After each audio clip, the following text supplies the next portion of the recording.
सो episode की starting में हम देखते हैं कि हुईजू को कोर्ट लेडी रात के इवेंट के लिए रेडी करा रही थी और बाहर से यीवान बार बार कह रहा था कि प्लीज जल्दी करो, हम लेट हो रहे हैं। तो तब हुईजू भी चढ़ जाती है और चिल्लाकर कहती है कि शांत रहो, आ तो रही हूँ।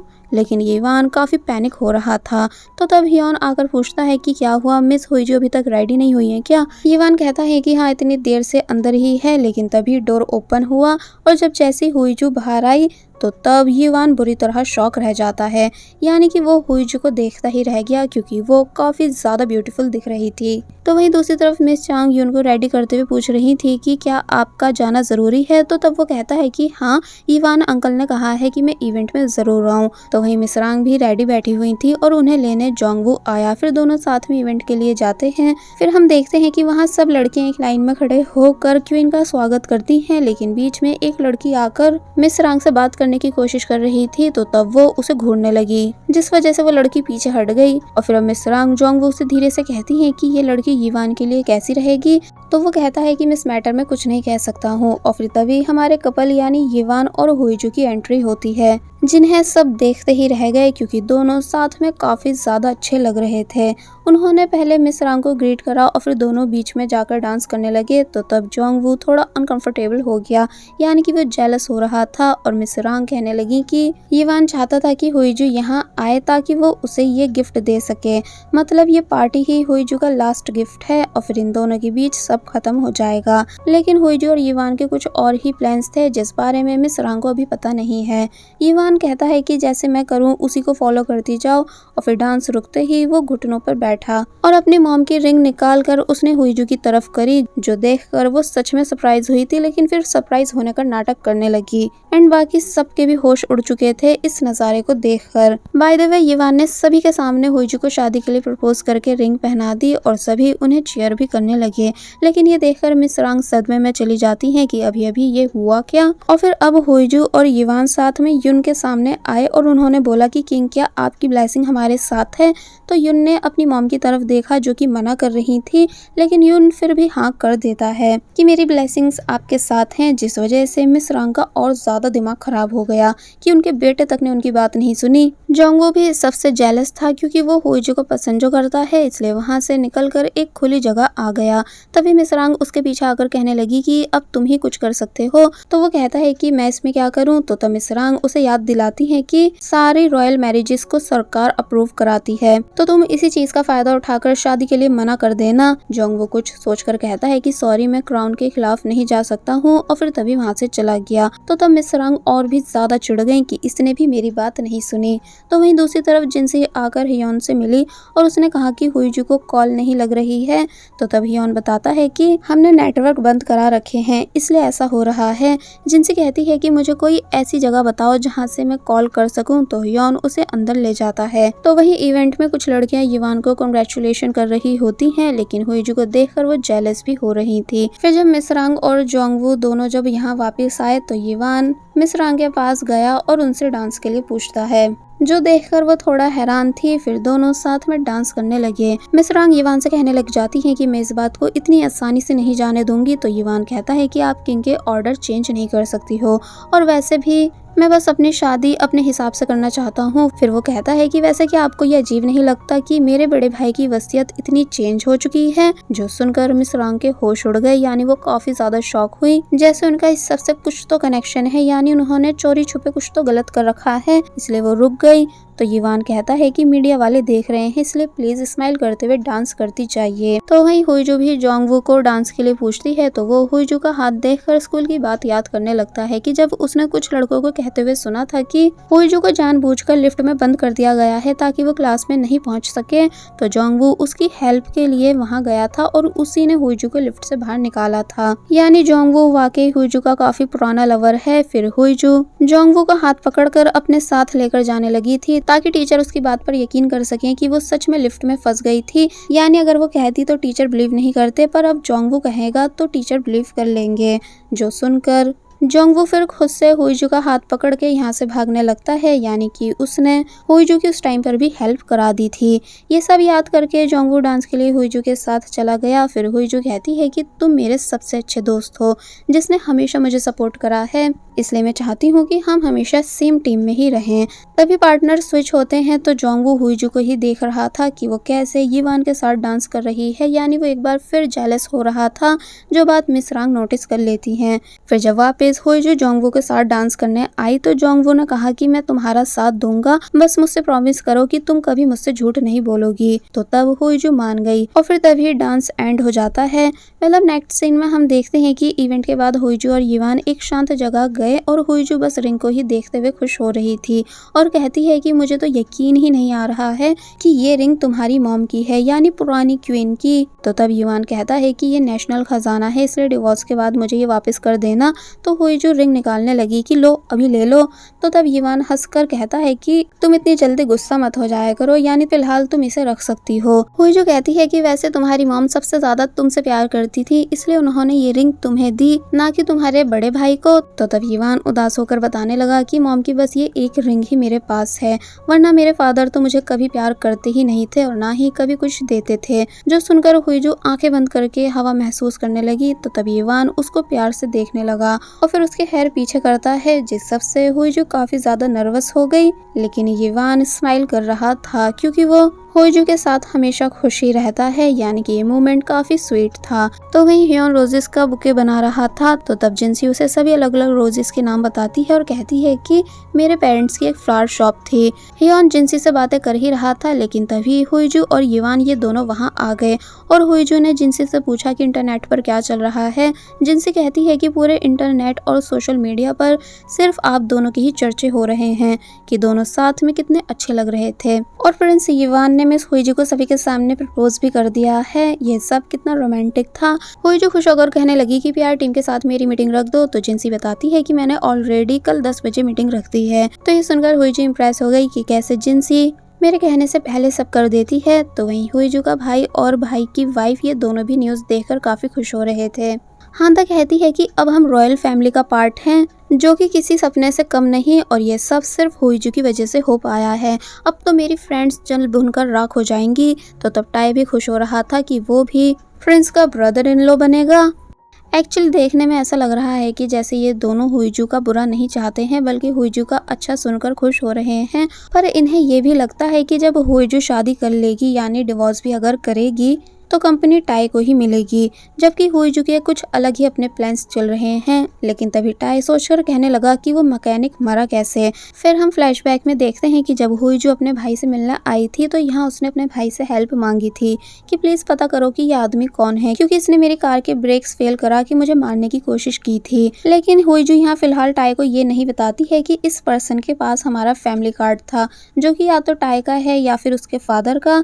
तो तब टाई काफी ज्यादा खुश होने लगा कि तुम अपने बड़े भाई से हेल्प मांगना आई हो, ठीक है तो फिर मैं तुम्हारी हेल्प करा दूंगा। लेकिन अब प्रेजेंट में टाई को उस आदमी की डिटेल्स निकलवाने पर पता चला है कि वो आदमी मारा जा चुका है, जो कि काफी शॉकिंग बात है। एंड ये बात उसकी वाइफ को भी समझ नहीं आई कि आखिर चल क्या रहा है। वेल अब नेक्स्ट डे हम देखते हैं कि मिस्टर वॉन मिस रांग से मिलने आए और उन्होंने कहा कि हम इस रिलेशनशिप को एक्सेप्ट नहीं कर सकते, यानी हमें कुछ तो करके ये सब रोकना ही होगा। तो मिस रांग कहती हैं कि अभी हम कुछ नहीं कर सकते हैं, क्योंकि मुझे लगता है कि यीवान को पता चल चुका है कि हमने उसके भाई की वसीयत चेंज कराई थी और उसके पास कोई सबूत भी हो सकता है, इसलिए फिलहाल हमारा चुप रहना ही सही है। और फिर तभी हमें फ्लैशबैक में दिखाया गया कि यीवान का भाई अपनी डेथ से पहले नेक्स्ट किंग यीवान को बनाने वाला था और यही बात उसने लिखी भी थी, लेकिन मिस रांग ने तब काफी ज्यादा झगड़ा करा था और यहाँ तक कि पेपर्स भी फाड़ दिए थे, क्योंकि वो कभी भी ये नहीं चाहती थी कि यीवान किंग बने। फिर उसी दिन ऐसा हुआ था कि यीवान का बड़ा भाई हेल्थ प्रॉब्लम से पहले आग लगने की वजह से मर गया था। वेल प्रेजेंट में हम देखते हैं कि मिस्टर वॉन कहते हैं कि हमें कुछ तो करना ही होगा ना। तो वो कहती हैं कि यीवान की कमजोरी अभी हुईजू है, तो अगर हम इन्हें अलग करा दे तो यीवान कमजोर पड़ पड़ सकता है। तो वहीं हुईजू का भाई अपनी वाइफ और फादर के साथ बैठा हुआ था और यहाँ इन दोनों ने पूरी बात हुईजू के फादर को बताई। तो तब वो गुस्सा हो गए और फिर न्यूज में हुईजू और यीवान की खबर पढ़कर उन्हें काफी ज्यादा गुस्सा आया, क्योंकि वो इस रिश्ते के खिलाफ इसीलिए थे क्योंकि रॉयल फैमिली से कनेक्शन रखने पर जान खतरे में पड़ जाती है। और एक तरह से यहाँ फादर हुईजू की फिक्र कर रहे थे कि वो महल में कम से कम एक इंसान पर तो भरोसा कर सके। फिर बाद में हमें दिखाया जाता है कि टाई और हांदा हुईजू से मिलने उसके ऑफिस जा रहे हैं, जहाँ हांदा पूछती है कि तुम्हारे फादर तो हुईजू को पसंद नहीं करते हैं ना, तो उसकी इतनी फिक्र क्यों कर रहे हैं। तो तब वो कहता है कि मेरे फादर भले ही हुईजू को पसंद नहीं करते हो, लेकिन वो ये भी नहीं चाहते हैं कि हुईजू कभी हर्ट हो। वेल, दोनों हुईजू के कैबिन में आ गए और उसको कांग्रेचुलेशन करते हैं और उसकी रिंग भी देख रहे थे। यहाँ तक कि टाई तो रिंग के फोटोज भी ले रहा था। फिर टाई पूछता है कि तुम तो अब रॉयल बन जाओगी, तो ये कंपनी कौन संभालेगा। वैसे फिक्र मत करो, मैं इसे अच्छे से संभाल लूंगा। तो तब हुईजू कहती है कि ये सब मैं बाद में डिसाइड करूंगी, फिलहाल तुम मुझे ये बताओ कि उस मैकेनिक के बारे में क्या कुछ पता चला। तो तब टाई बताता है कि उस मैकेनिक की डेथ हो चुकी है, जो सुनकर हुईजू के होश उड़ गए कि नहीं, ऐसा नहीं हो सकता है। और फिर वो उस आदमी को गालियां देने लग जाती है कि इसकी वजह से इतनी प्रॉब्लम्स हुई, अच्छा हुआ ये मर गया, अगर मेरे सामने आता तो मैं ही इसे जान से मार देती। तो तब टाई और हांदा दोनों ही काफी ज्यादा डर जाते हैं हुईजू के स्वरूप को देखकर। टाई कहता है कि शांत हो जाओ, तुम्हें ऐसे देखकर मैं भूल ही गया था कि तुम कौन हो। फिर तभी वहाँ जिनसी आकर हुईजू से कहती है कि तुम्हारा इंटरव्यू है। तो तब वो यहाँ से चली गई और फिर अब वो इंटरव्यू में यीवान से रिलेटेड सब सवालों पर कुछ न कुछ उल्टे सीधे जवाब देती जा रही थी कि प्रिंस यीवान मुझे लेकर बहुत ओवर प्रोटेक्टिव हैं, मुझसे काफी ज्यादा प्यार करते हैं, मेरी ऐसे फिक्र करते हैं कि जैसे कि मैं कांच की तरह नाजुक हूँ और टूट जाऊंगी। और यहाँ तक कि वो बार बार अपनी रिंग भी शो करा रही थी, जो सब सुनकर सभी को मजा आ रहा था। फिर बाद में हियोन यीवान के पास आकर बताता है कि तुम्हें ये जरूर देखना चाहिए। और फिर जब यीवान ने देखा कि हुईजू ने इंटरव्यू में उसके बारे में क्या क्या बोला है, तो ये सब पढ़कर वो हंसने लगा, क्योंकि उसे हुईजू की सब बातें क्यूट लगती हैं। तो वहीं हुईजू वापस यीवान के प्राइवेट घर पहुंचती है और सभी लोग उसको देखकर काफी ज्यादा खुश थे और हक करने लगे कि आप फाइनली वापस आ गई। तो हुईजू कहती है कि 2 ही हफ्तों में तुम्हें मेरी इतनी याद आने लगी। और फिर उन्हें बताती है कि जिनसे भी हमारे साथ रहेगी। फिर हुईजू अपने रूम में गई और एक मेड हीदो को देखने लग जाती है, जो कि हुईजू का सामान निकाल रही है और वो हर एक चीज को काफी ध्यान से देख रही थी। हुईजू ने जब ये नोटिस करा तो वो उस मेड से कहती है कि तुम ये सब रहने दो। और फिर तभी वहाँ जिनसी आकर ये काम करने से मना कर देती है कि तुम चली जाओ, मैं सब कर दूंगी। तो तब वो मेड यहाँ से जाने लगी। और फिर तभी फ्लैशबैक में हमें दिखाया गया कि यीवान ने ही उस दिन बताया था कि उसके प्राइवेट घर में एक जासूस है जिस पर हुईजू को नजर रखनी है। और फिर यीवान ने ही जिनसी से कहा था कि तुम हुईजू के साथ मेरे घर में रहो, जो सुनकर हियोन कुछ ज्यादा ही खुश हो रहा था। साथ ही यीवान ने उस मेड का फोटो भी दिखाया था, ये कहकर कि हम फिलहाल इसे निकालेंगे नहीं, बस इस पर नजर रखेंगे, क्योंकि ये किसी के कहने पर ऐसा कर रही है। वेल, अब नेक्स्ट सीन में हम देखते हैं कि हुईजू और यीवान कॉल पर बात कर रहे होते हैं। तो यीवान उससे कहता है कि तुम्हें कल महल आना है और मैं तुम्हारे लिए कार भिजवा दूंगा, बस तुम ड्राइव मत करना। तो तब इस बात के लिए हुईजू मान गई। फिर जब नेक्स्ट डे हुईजू महल में पहुंची तो गेट पर ही जोंगवू उसे मिल गया। तो दोनों साथ में बातें करते हुए अंदर जाने लगे। हुईजू कहती है कि तुम्हें हमारी मदद करनी ही होगी वेडिंग प्लान करने में। तो वो स्माइल करके हाँ कर देता है। फिर दोनों साथ में यीवान के रूम में आ गए। तो यीवान उन्हें साथ देखकर काफी ज्यादा जेलस हुआ और जेलसी में पूछने लगा कि क्या तुम दोनों साथ में यहाँ आए थे। जोंगवू बताता है कि नहीं, हम गेट पर ही मिले थे। तो तब जाकर यीवान थोड़ा शांत हुआ और वहीं बाहर जिनसी अपना काम कर रही थी। तो हियोन उसके पास आया बातें करने के लिए, जैसे कि अब वो जिनसी को पसंद करने लगा हो। पर जब उसे मिस चोई आती हुई दिखी तो वो जल्दी से यहाँ से भाग गया। तो वहीं अंदर हम देखते हैं कि वेडिंग की प्लानिंग्स चल रही हैं। हुईजू पूछती है कि टोटल कितना खर्च होगा। तो जोंगवू उसके पास जाकर उसे बताता है, जो सब देखकर यीवान को बिल्कुल अच्छा नहीं लगता। एंड खर्च सुनकर हुईजू थोड़ा शॉक भी हो गई थी, इसलिए गलती से उसने टी गिरा दी। यीवान इससे पहले की हेल्प करा पाता, लेकिन उससे पहले जोंगवू ने हेल्प करा दी, इसलिए यीवान को और भी ज्यादा गुस्सा आ गया। इसलिए वो चिढ़कर जोंगवू से कहता है कि हुईजू मेरी वाइफ बनने वाली है, तो तुम्हें ये बात अच्छे से याद रखनी चाहिए, यानी अपनी लिमिट्स मत भूलो। तो तब जोंगवू कहता है कि मुझे ऑलरेडी सब पता है, इसलिए मेरे सामने आपको ये नाटक करने की जरूरत नहीं है। तो तब हुईजू नर्वस होकर बताती है कि एक्चुअली जोंगवू को भी हमारे सीक्रेट के बारे में पता है, है, यानी कि हमारी कॉन्ट्रैक्ट मैरिज के बारे में। तो ये सुनकर युवान शॉक रह जाता है। फिर तभी सीन चेंज होता है और हमें दिखाया जाता है कि टाय और हांदा कहीं जा रहे थे कि तभी उन्हें यहाँ एक लड़की मिली जो कि हांदा की दोस्त थी और हांदा को नीचे दिखाने लगी क्योंकि वो लड़की रॉयल फैमिली से थी। तो तब हांदा उसे जवाब देती है कि अब हम भी रॉयल फैमिली का पार्ट बनने वाले हैं क्योंकि मेरी सिस्टर इन लॉ बहुत जल्द प्रिंस से शादी करने वाली है। तो ये सुनकर उस लड़की का मुंह बन गया, यानी कि वो काफी ज्यादा जेलस हुई। तो वही युवान जब अकेले में हुईजू से मिला तो वो उस पर गुस्सा करने लगा कि तुमने आखिर क्यों जोंगवू को हमारा सच बताया। तो तब वो कहती है कि ये तो अच्छी बात है ना, यानी कि वो यहाँ का पीएम है और हमारी हेल्प करा सकता है। एंड वैसे भी मैंने उसे पर्सनली कोई बात नहीं बताई थी, बल्कि जब मैं जिनसी से बातें कर रही थी तो उसने हमारी बातों को सुन लिया था। युवान कहता है कि तुम ऐसे ही हर किसी पर ट्रस्ट नहीं कर सकती हो। तो हुईजू कहती है कि मैं तुमसे ज्यादा ट्रस्ट जोंगवू पर करती हूँ क्योंकि बचपन से उसने मेरा साथ दिया है और तुम फिर भी मेरे लिए अनजान हो, पर तब भी मैं तुम पर ट्रस्ट कर रही हूँ ना। तो तब युवान और भी ज़्यादा चिढ़ गया। फिर इन दोनों की काफ़ी बहस होती है, पर फिर बाद में ये दोनों डिसाइड करते हैं कि हम एक कॉन्ट्रैक्ट बना ही लेते हैं। फिर दोनों बैठकर कॉन्ट्रैक्ट में अपनी अपनी शर्तें लिखने लगे जो जो उन दोनों को सही लगती हैं। लेकिन तभी बाहर अनाउंसमेंट होती है कि मिस क्वीन आपसे मिलने आ रही हैं। तो तब दोनों जल्दी से उस कॉन्ट्रैक्ट पेपर को छुपाने लगे। फिर क्वीन अंदर आई और उन दोनों से कहने लगी कि आज आप दोनों हम सबके साथ डिनर करोगे, जिसके लिए वो दोनों मान जाते हैं। दूसरी तरफ जिनसी और ह्योन भी डिनर करने के लिए एक छोटे से रेस्टोरेंट गए और दोनों हुईजू और युवान की ही बातें कर रहे थे। ह्योन पूछता है कि वैसे मुझे तुम ये बताओ कि तुम्हें किस टाइप के लड़के पसंद हैं। तो तब जिनसी थोड़ा हैरान हुई कि भला ये मुझसे ऐसा सवाल क्यों कर रहा है, इसलिए वो तभी बात को चेंज कर देती है। तो वहीं हमें दिखाया जाता है कि सब साथ में डिनर कर रहे थे, जहाँ शुरू में तो सब कुछ ठीक रहा, बट फिर मिस रांग युवान से कहती हैं कि अभी अगर तुम्हारे फादर जिंदा होते तो पता नहीं तुम्हारी इस रिसेंट सिचुएशन को देखकर क्या ही कहते। युवान और हुईजू को मिस रांग की ये बात काफी ज्यादा बुरी लगती है। फिर मिस रांग डायरेक्ट युवान को ब्लेम करने लगी कि जैसे तुमने अपने फादर और भाई को मार दिया था, वैसे ही क्या तुम मेरे बेटे ह्योन को भी मार दोगे क्राउन पर बैठने के लिए। हुईजू को ये सब सुनकर काफी ज्यादा गुस्सा आता है, लेकिन वो जैसे तैसे अपने गुस्से को कंट्रोल करती है। तो वहीं युवान को भी गुस्सा आ रहा था, पर हुईजू ने अपना हाथ उसके हाथ पर रखकर उसे शांत करवाया। फिर वो मिस रांग से कहती है कि अब हमें जाना होगा, काफी देर हो चुकी है। और फिर वो युवान को अपने साथ यहाँ से ले गई। एंड वो युवान का हाथ पकड़कर गुस्से में काफी तेज चल रही होती है। युवान पूछता है कि क्या तुम थोड़ा धीरे नहीं चल सकती। तो तब वो रुककर कहने लगी कि अभी हमारी शादी नहीं हुई है, इसलिए मैं अंदर चुप रही, लेकिन नेक्स्ट टाइम मैं इन्हें अच्छे से जवाब दूंगी, यानी बिल्कुल भी चुप नहीं बैठूंगी अगर इन्होंने तुम्हें कुछ भी कहा तो। साथ ही शादी के बाद तुम्हारे रास्ते में जितने भी दुश्मन हैं उन सभी को रास्ते से हटवा दूंगी। तो तब ये सब सुनकर युवान हुईजू को थोड़ा शांत करवाता है और कहता है कि फिलहाल तुम मुझे यहाँ से ले चलो क्योंकि मेरा यहाँ रुकने का बिल्कुल भी मन नहीं है। पहले नेक्स्ट सीन में हमें दिखाया जाता है कि कार में ये दोनों जा रहे हैं, जहाँ युवान उससे कहता है कि तुम्हें पता है मुझे ड्राइव करना बहुत पसंद है और जब भी मैं स्पीड में कार चलाता हूँ तो मुझे ऐसा लगता है कि जैसे कि मैं उड़ रहा हूँ। जो सुनकर हुईजू कहने लगी कि अच्छा अगर ऐसा है तो चलो मैं तुम्हें सच में उड़ान वाली एक जगह ले चलती हूँ। फिर वो युवान को लेकर एक जगह आ गई जहाँ काफी सारी शिप्स थी। युवान कहता है कि हम यहाँ क्यों आए हैं। तो तब वो कहती है कि तुम बस मेरे साथ चलो।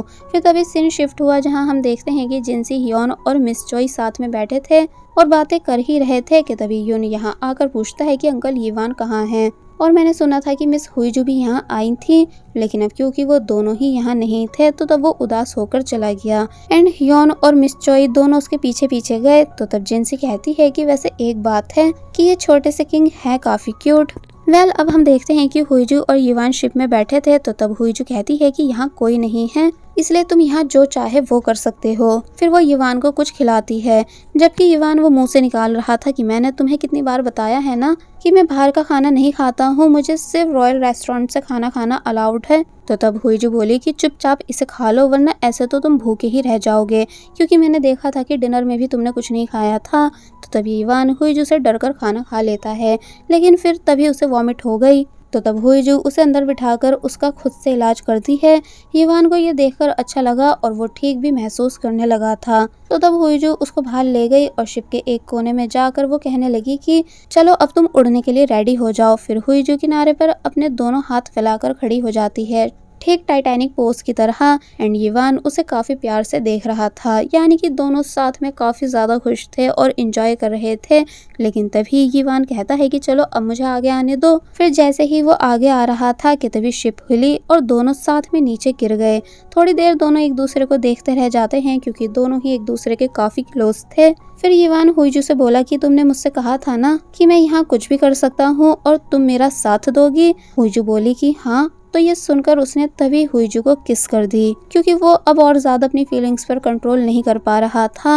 हुईजू वैसे तो शॉक होती है लेकिन फिर वो भी अपनी फीलिंग्स पर कंट्रोल नहीं कर पाती है और तभी यीवान को किस करने लग जाती है। मोमेंट काफी रोमांटिक बन चुका होता है एंड हम अंदाजा लगा सकते हैं कि यीवान के अलावा अब हुईजू भी यीवान को थोड़ा बहुत लाइक करने लगी है। और बस फिर इसी सीन के साथ ये पार्ट यहीं पर एंड हो जाता है। There was a time when you had me falling